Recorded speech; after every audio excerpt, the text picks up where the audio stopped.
Quand tu passes rarement à la télévision, disons une fois tous les 10 ans, ou un peu plus, un peu moins, il te reste YouTube, celui de 3ème division. T'as l'impression d'être nettement meilleur que les jeunes coqueuches du web, mais 6 mois plus tard, ta vidéo plafonne à 327 consultations.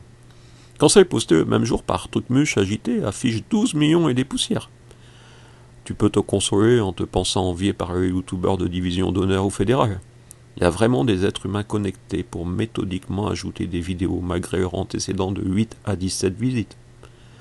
À ce niveau, le nombre de vrais amis doit faire la différence. Ou alors ta compagne ou ta mère a été marquée par le navet avec Louis de Funès, ou un plongeur attache des poissons à sa canne à pêche pour entretenir son impression d'exceptionnel talent. Nous allons tous à la pêche aux oreilles et aux yeux disponibles. Il reste imprudent d'extrapoler sur les cerveaux. Internet a finalement peu bouleversé l'ancestral logique. Il faut être connu pour être lu, écouté, vu, invité, le plus grand nombre rêve d'un miracle.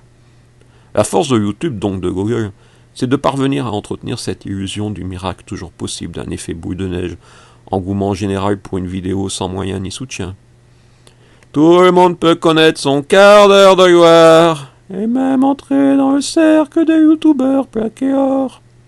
Alors que, si les youtubeurs de 3ème division, division d'honneur, modeste amateur, cessaient de regarder les vidéos qu'ils considèrent finalement médiocres, on en revient souvent à l'aphorisme de Coluche. Quand on pense qu'il suffirait que les gens n'achètent plus pour que ça ne se vende pas.